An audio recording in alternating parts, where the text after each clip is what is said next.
नमस्कार मित्रों, पीयूष गंगा परिवार में सभी मित्रों का बहुत बहुत स्वागत अभिनंदन है। आप सभी जुड़ते रहें और अपने अपने मित्रों के पास शेयर भी करेंगे। स्पष्ट और साफ दिखाई दे, अगर कोई भी दिक्कत हो तो आप लोग कमेंट भी कर सकते हैं। चलिए आज हम लोग पढ़ रहे क्या, अव्ययी भाव समाज। कल हम लोगों ने 16 अर्थों को पढ़ा, आज हम लोग उसके बाद पढ़ेंगे। बाबूराम सक्सेना से पढ़ रहे हैं। चलिए यहाँ देखते हैं, एक चीज और आ गया है आपका, यावद अवधारणे। यावद अवधारणे करें, अवधारण के साथ भी अव्ययी भाव समास बनता है। अवधारण के साथ भी अव्ययी भाव समास बनता है। यहाँ पे देखेंगे, यावंत श्लोका अष्टवंतो अच्युत प्रमाण। इस अर्थ में यावत श्लोका छलोका बन जाएगा। सच ऐसे यहाँ एक उदाहरण आपको यही मिला है। अगर इसमें पूछा जाएगा कौन सा इसमें समास है तो अव्ययी भाव समास हो जाएगा। इसके बाद एक और आता है अंग मर्यादा।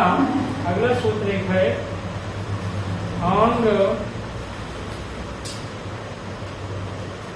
लिख लीजिए आप लोग, अंग मर्यादा। अंग मर्यादा अविविध्यो।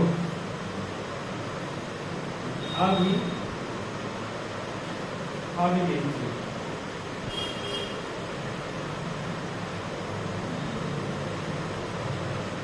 आजकल ऑनलाइन थोड़ा समस्या हो जा रही है, इसीलिए ऑफलाइन चला रहे हैं। ऑनलाइन पता नहीं क्यों रुक गया है ना।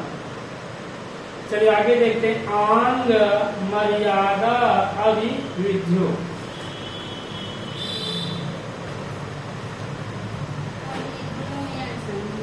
अभी तुम कौन सा दिया जाएगा? चलिए लिख लीजिए आप इसमें, मर्यादा और अविविधि अर्थ में, मर्यादा और अविविधि अर्थ में, मर्यादा और अविविधि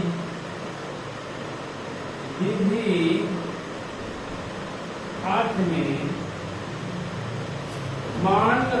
मर्यादा और अविविधि अर्थ में आंग के साथ विकल्प से, आंग के साथ अर्थ में आंग के साथ विकल्प से अव्ययी भाव समास बनते हैं। विकल्प से अव्ययी भाव समास बनते हैं। विकल्प से अव्ययी भाव समास बनते हैं।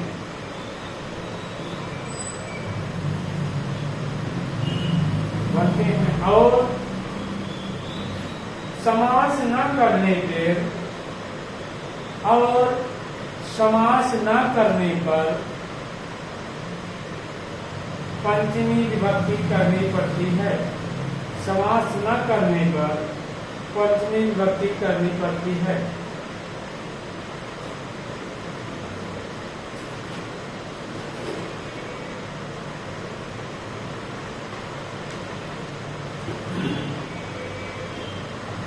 चलिए आप लोग दो चीज समझ लीजिए, कर्म मर्यादा और अविविधि अर्थ आए तो आंग के साथ क्या करेगा, विकल्प से, इससे विकल्प से समास बनाएगा तो क्या बन जाएगा, अव्ययी भाव।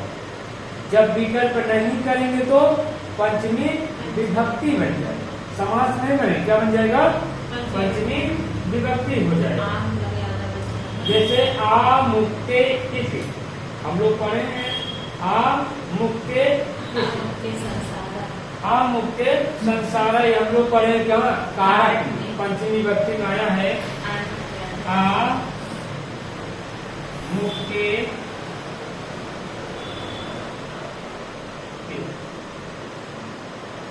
आ मुक्ते इति, अमुक्त कर दिया। आ क्या है, आंग है। आ क्या है, आंग का मर्यादा और विधि अविविधि के साथ अगर आंग का प्रयोग आए तो विकल्प से अव्ययी भाव। अगर विकल्प न करें तो क्या बन जाएगा, तो आपका हो जाएगा समास, या हो जाएगा आ मुक्ति। अब पूछा जाएगा आ मुक्ति में समास है, अव्ययी भाव। अगर जैसे समास करने का नाम मूल है तो आ मुक्ति लिख सकते हैं, आ मुक्ति, आ मुक्ति संसार, आ मुक्ति व संसार, आ मुक्ति संसार।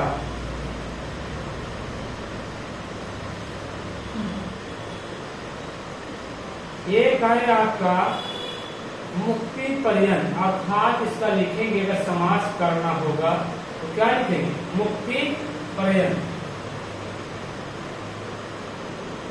मुक्ति पर्यंत,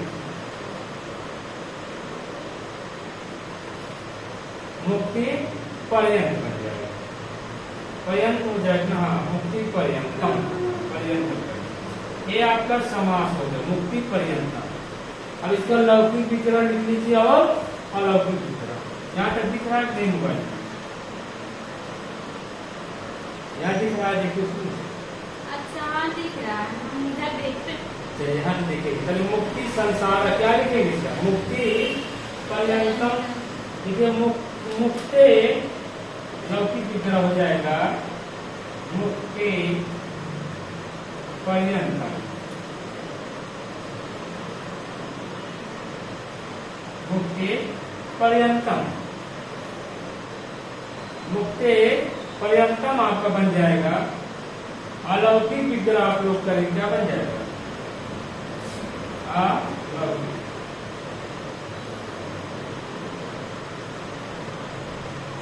मुक्ति और यश हो जाएगा, षष्ठी एक वचन में ना, गश्य आंग सु, तो पंचमी चला गया भैया करता वाले, तो पंचमी विभक्ति बन जाएगी ना। हाँ।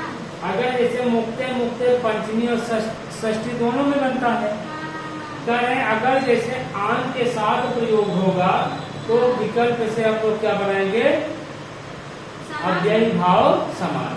अगर जैसे विकल्प ना करें, आंग न लगाएं तो क्या बन जाएगा यहाँ पर, यही बन जाएगा आ मुक्ते, अमुक्ते संसार, आ मुक्ते पर्यंतम, मुक्ति वश आंग सु, पर्यंत अर्थ में। यहाँ देखेंगे कैसा समास है, नित्य समास है, अनित्य है, नित्य है, जिसका जो अपने आप में खंडित न होकर बगल से लिया जाता है। देखिए मुक्ते में क्या लिया गया, पर्यंत को लिया गया, हो गया, उसको विचार है, विचार है तभी यहाँ से आएगा।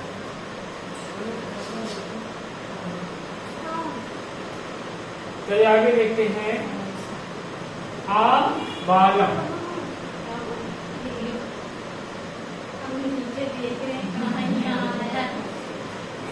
आ बाल, आ बाल, बालम है, बालम, आ बाल, बालेभ्यः लौकिक विग्रह लिख लीजिए, बालेभ्यः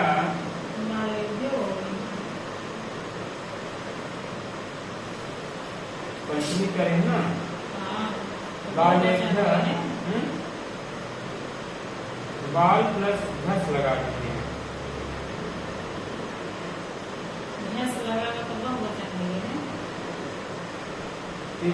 सिद्धस्था लिटमस सुओजस, बोलिए धातु रूप में चलेगा ना, लिखिए बुलाइए, सुओजस समोसस का ध्यान धस, पंचमी जा रहा है, पंचमी जा रहा है ना, तो पंचमी का है ये बहुवचन, पर्यंत,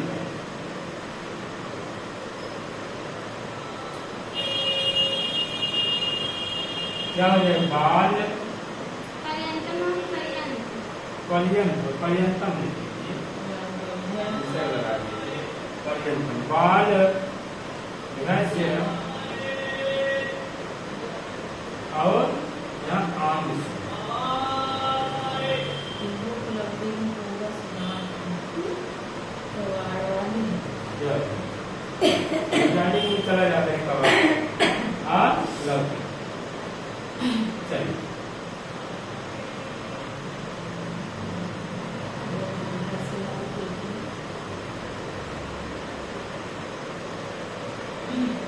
आ बाले जो वा हरि भक्ता। नौकरी मिल जाएगी इससे सुनेंगे यार यार नौकरी मिल जाएगी। सुषमा की तरह सब लोग इसी गली में हम लोग कोचिंग करते थे, यहाँ कोचिंग करते थे। नौकरी मिलने के बाद जब इलाहाबाद आए घूमने आप लोग, तो कहीं यहाँ चाय पीते थे, यहाँ सब्जी खाते तो सिर्फ लेके आएंगे अपने फैमिली के साथ।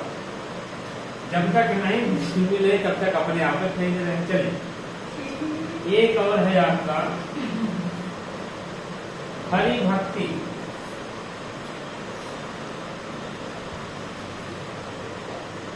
हरि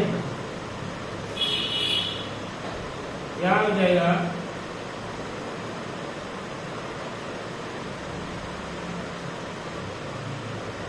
एक समुद्रात पर्यंतम कर दिया। हरि भक्ति दोनों ऐसे बनेगा। यहाँ लिखेंगे हरि भक्ति कैसे बनेगा? हरि का पंचमी क्या बाबूला में यही देखे ऐसे दोनों करके वाह करके छोड़ दीजिए। हरि भक्ति कहने का मतलब इसका हरि का षष्ठी पंचमी क्या हो जाएगा? हरे पर्यंतम। हरे पर्यंतम हो जाएगा। इसका हो जाएगा हरे प्लस और अंश।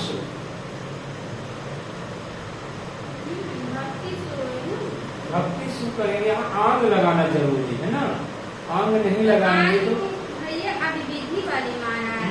अब विधि यहाँ देखिए क्या क्या कहा है इसमें। आंग मर्यादम कहा है अब विधि, अभी और विधि के पर्यंत आंग लगे, मर्यादा और अब विधि। चलिए एक और हमारे पास है, लिख लीजिए सु समुद्र नहीं दूसरा है समुद्र ताप पर्यंत।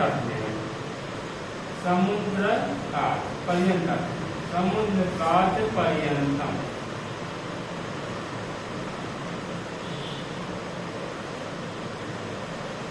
आ मुक्ति मतलब यहाँ हो जाए, मुक्ति मतलब हो जाए पर्यंत अर्थ में आ जाएगा ना। यहाँ लिखेंगे समुद्र,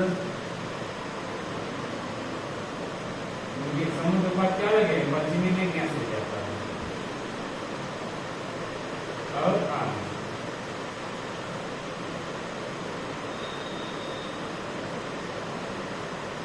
पूरा काम बने लौकिक हो जाए। हाँ लौकिक हो गया। नहीं ये समुद्र पर्यंतम हो जाएगा। समुद्र पर्यंत देखिए समझवा यही समुद्रात पर्यंतम। लौकिक विग्रह है। लौकिक विग्रह है, लौकिक जो विग्रह है ना, जैसे यहाँ समासिक पद का है। समासिक पद इसका बन जाएगा। चलिए समासिक पद इसका क्या बनेगा? इसका बन जाएगा समुद्र पर्यंत कर सकते हैं, मतलब जो अंत तक है। यहाँ आ समुद्र बना सकते, आ समुद्रम,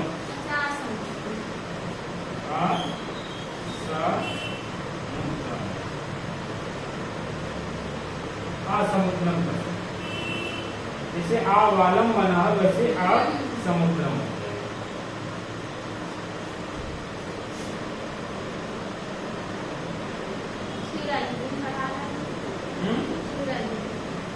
बस हो गया। एक और देख लीजिए बस थोड़े थोड़े पढ़ा लीजिए। कितना टाइम हुआ? 8:16 ने पूरा खत्म कर देगा। हम लोग वो पढ़ेंगे तत्पुरुष दो थोड़ा थोड़ा है बस। लक्षणे लक्षणे अभिप्रति अमुक्ति विचार इसको।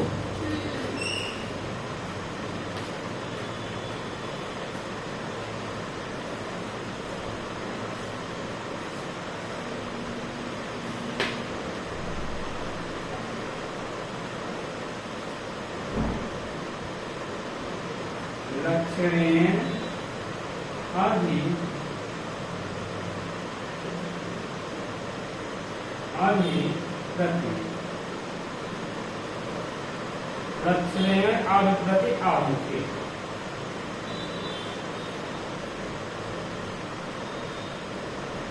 बाबूलाल सक्सेना के सब सूत्र हैं। लक्षण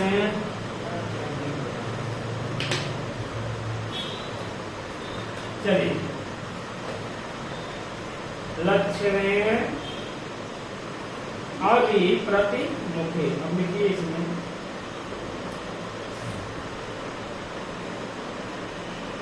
अभिमुख्य द्योतक, अभिमुख्य द्योतक, अभिमुख्य द्योतक ही लिखिए। अभिमुख्य द्योतक क्या है? मुख्य द्योतक। अभिमुख्य द्योतक आदि और प्रतिलक्षण, आदि और प्रतिलक्षण, आदि और प्रतिलक्षण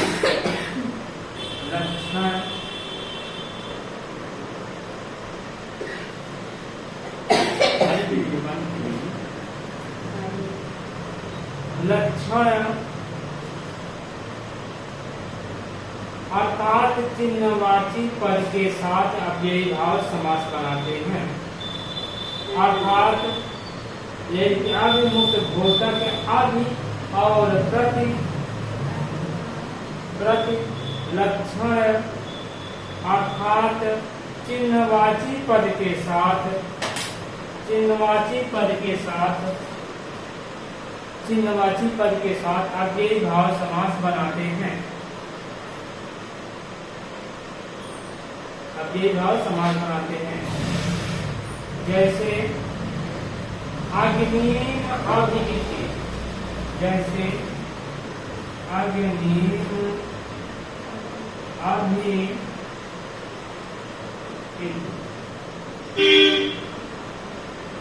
इसका अलौकिक विग्रह लिखें।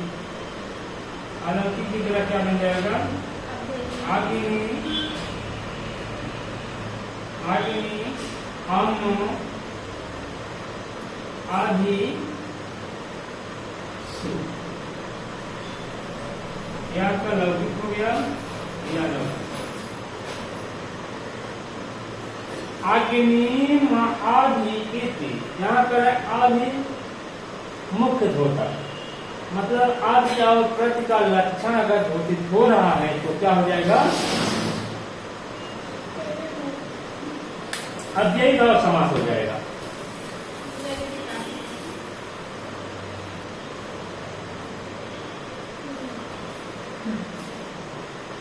अग्नि आदि इति अग्नि आदि।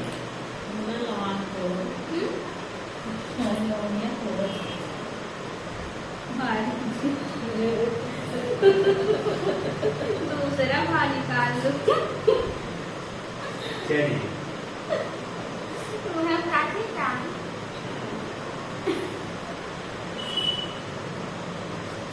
भाई की दूसरा ये काफी सही है। काफी सही है। देखिए अग्नि, अग्नि प्रति, इसका भी लिख लीजिए भैया। अग्नि हम दूसरा भाव निकाल लीजिए।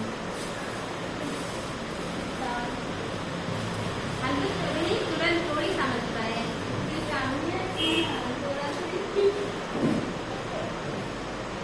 देखते हैं चावल के ऊपर चावल ऐसे खड़ा करते थे जादू वाले ना।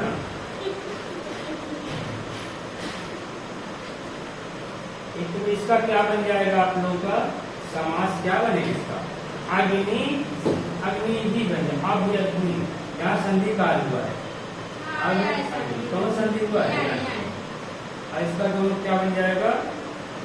प्रत्याग्नि। प्रत्याग्नि फिर अग्नि की ओर। यहाँ देखिए इसका लौकिक विग्रह फिर से देख लीजिए। अग्नि आदि इति, अग्नि हम आदि शु। यहाँ का आदि मुख्य द्योतक आदि और अब और प्रति लक्षण जब बोधित होता है, इसके साथ जो समास बनेगा उसको क्या कहेंगे? अव्ययी भाव। यहाँ देखेंगे अग्नि, अग्निम अभि है, अग्नि में अव है और अभि में सु है। इसका क्या बनेगा? अभि अग्नि। अब अग्नि में क्या करेंगे? कौन संधि हुआ है? यानी संधि। तो क्या बने? अभि अग्नि। यहाँ देखा अग्निम प्रति इति, अग्नि अम प्रति सु कर सकते हैं, अभि प्रति सु। तो क्या बन जाएगा इसका? प्रत्यय अग्नि, प्रत्यग्नि, प्रत्यय नहीं प्रत्यय। यहाँ क्या है? इसमें क्या है? कौन संधि? संधि जन है, समास अव्ययी। अभी देखिए यहाँ कुछ अभी क्वेश्चन बना दिया जाए ना, अच्छे अच्छे लोग गलत हो जाए, क्योंकि पूरा मेन में सब पढ़े हैं, छोटे छोटे सब लोग। चलिए राइट गई। चलिए इसके बाद यह है एक सूत्र आया है अनुसमय। कहाँ है? या इसके आगे है अनुसमय। अच्छा इसमें ये पहुँच गए, लेकिन यह देख के दिखाते हैं। जिस पदार्थ के से किसी का समीप दिखाया जाता है, उस लक्षण भूत पदार्थ के साथ समीप सूचक अव्ययी मतलब अव्ययी भाव समास बनता है। छोटा छोटा चीज है और बढ़िया चीज। लिख लीजिए, एक मिनट में लिख दीजिए।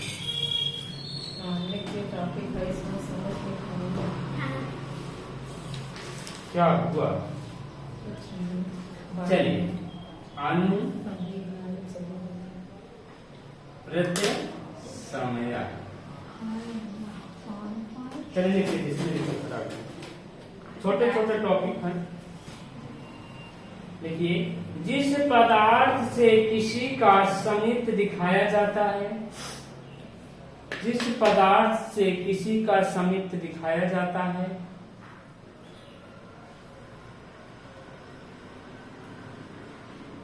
दिखाया जाता है,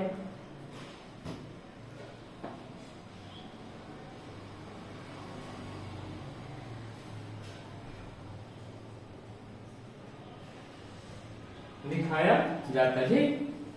करें जिस पदार्थ का किसी के साथ समीपता दिखाई जाती है, आगे लिखिए, उस लक्षण भूत पदार्थ के साथ, उस लक्षण भूत पदार्थ के साथ, उस लक्षण भूत पदार्थ के साथ समीप सूचक,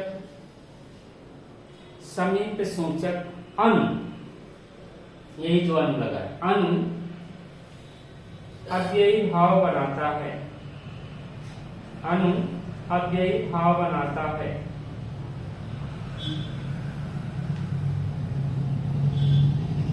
इसीलिए उपसर्ग उपसर्ग ज्यादा दिखते हैं तो सब अव्ययी भाव ही मारते हैं ना।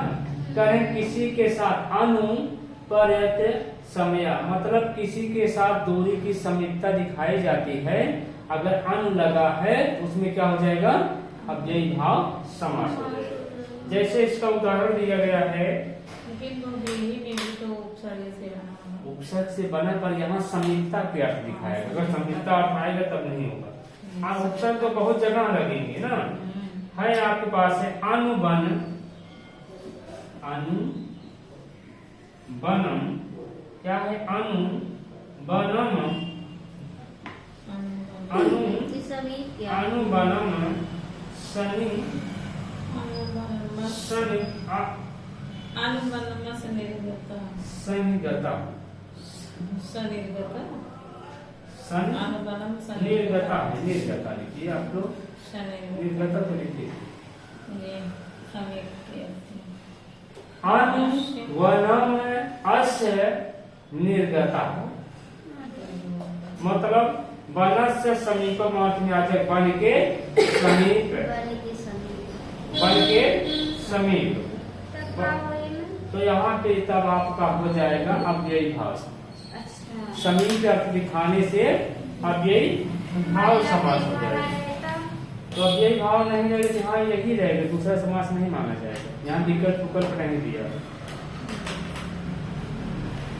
पारे मध्य वाले देख लिए जाए, पूछा गया था, पारे मध्य वाला भी पूछा गया था, 16 ना, 16 नहीं 21 में पूछा गया।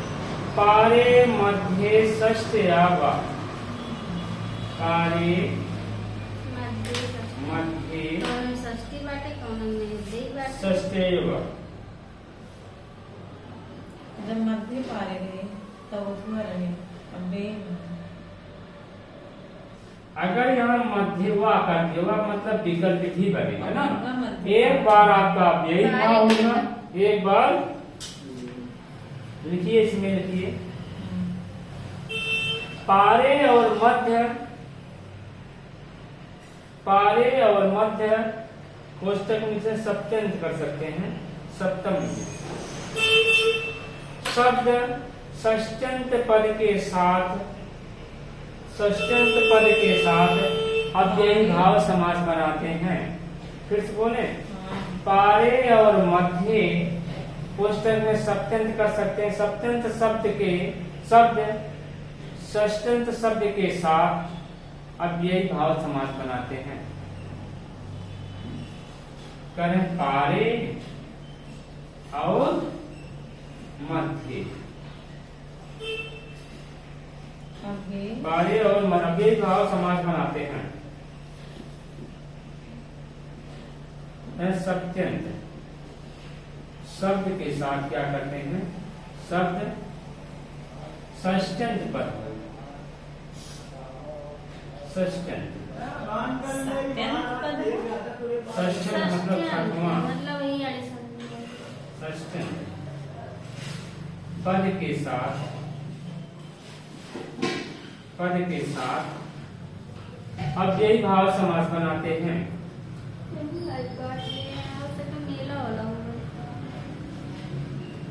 आपका मेला बच्चा है, मेला बहुत जगह लगता है पूरे इलाहाबाद। यहाँ फिर समझ कर पारे और मध्य, यहाँ देखिए पारे में सप्तमी एक वचन, मध्य में भी सप्तमी।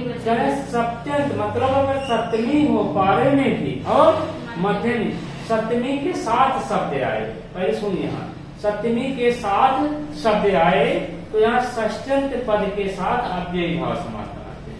षष्ठ्यंत पद के साथ अव्ययी भाव समास बनाते हैं।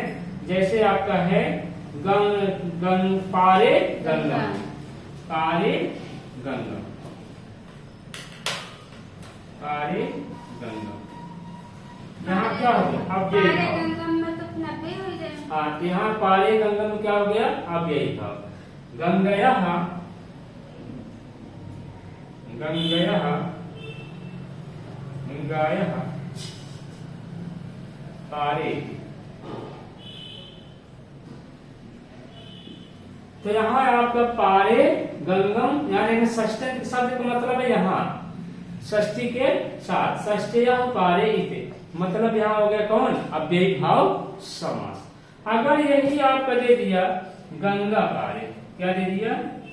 गंगा पारे, गंगा पे आप पारे दे दिया तो क्या हो जाएगा? यहाँ षष्ठी तत्पुरुष हो जाएगा।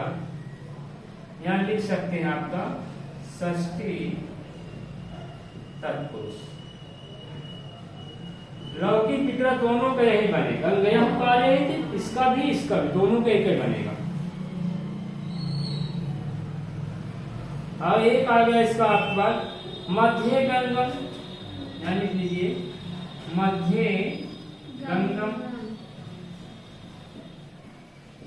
इसका लौकिक विग्रह क्या हो जाएगा? गंगया मध्य इति, गंगायः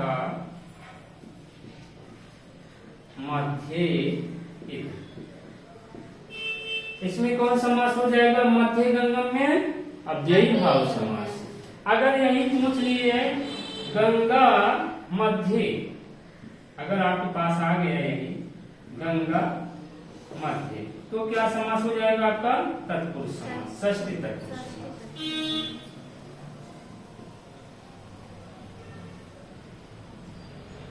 इसमें आपका हो गया अव्ययी भाव समास, इसमें षष्ठी तत्पुरुष समास, इसमें अव्ययी भाव समास। क्योंकि अव्ययी भाव समास किसमें होते हैं? नपुंसक लिंग में ना, इसलिए पारे गंगम और मध्य गंगम में अव्ययी भाव समास, गंगा पारे और गंगा मध्य में षष्ठी तत्पुरुष समास। दोनों का लौकिक विग्रह यही बनेगा, गंगया मध्य। तो बहुत जल्दी बोली थी। चलिए दोनों का क्या बनेगा, गंगया मध्य। बस हो गया। चलिए अब इसमें और कोई उदाहरण दिया था ना, और है ना बस वही। कल को सामने दिया जाए। नदी भी चाय खाया था ना, वो लिखा है। इसको भी लिख लीजिए, दो ही उदाहरण इसमें भी है। बाबूराम में नहीं दिया फिर भी पूछा जाता है ना। चलिए एक मिनट में आप लोग एक और लिख लीजिए, बिटा दें इसको। पंचगंगा है ना? पंचगंगम सप्तगंगम, सप्तगंगम आपकी बुक भी आई थी ना, नदी विद्या, नदी विद्या।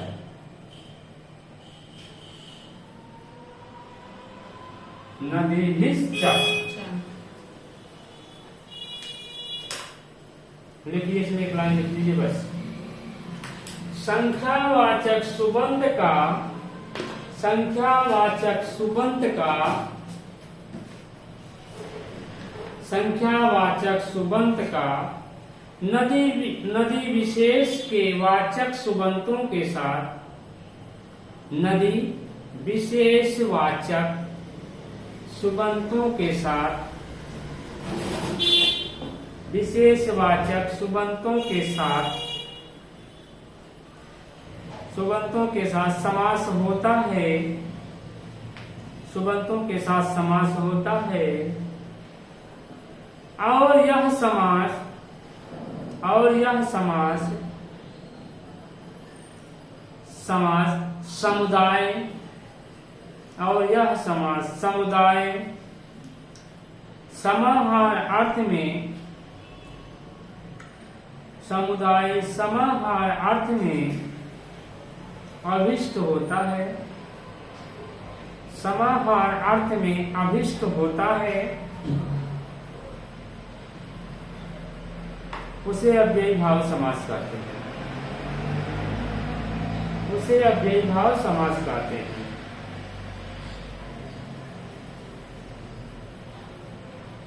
पंचगंगम, उदाहरण आपका आ गया पंचगंगम।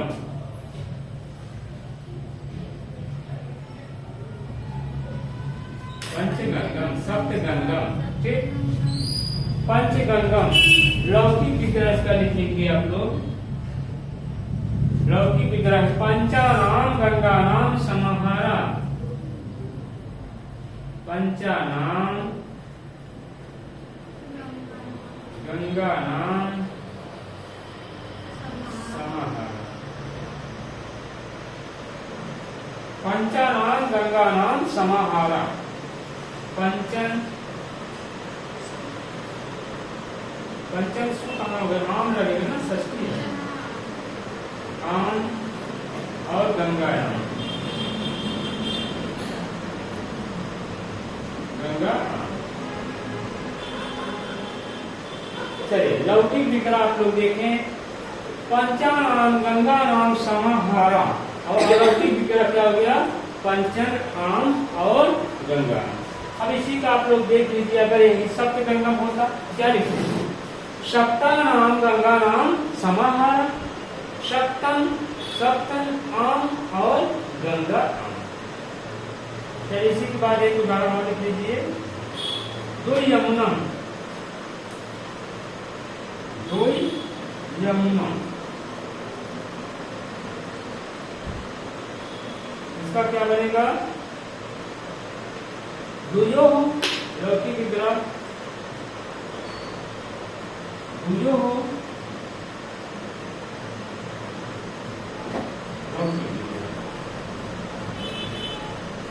दुयो यमुनो यमुनयो, यमुनयो समाहार। अलौकिक अगर विग्रह दुई कोश यमुना कोश, कोश कहाँ का षष्ठी दो बचा था ना, दो यमुना है ना, द्वियमुनम द्वयो यमुनयो समाहारा द्वि कोश यमुना कोश।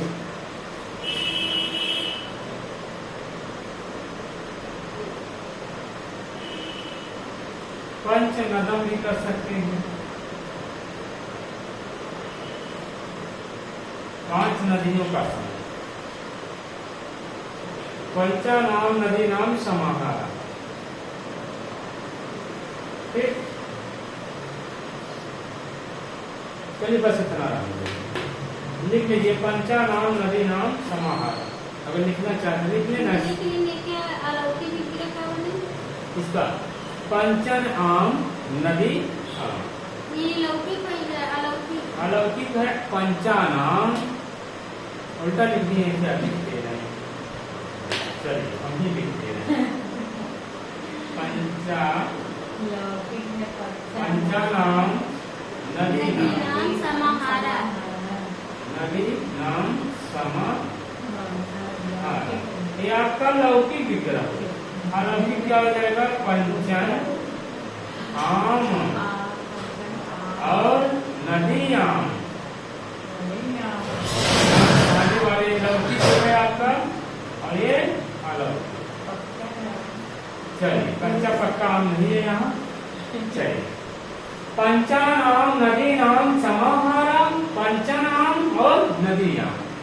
चलिए बस आज इतना ही मित्रों, आज अपनी क्लास यही समाप्त करते हैं। फिर नेक्स्ट वीडियो मिलेंगे, तब तक मित्रों नमस्कार।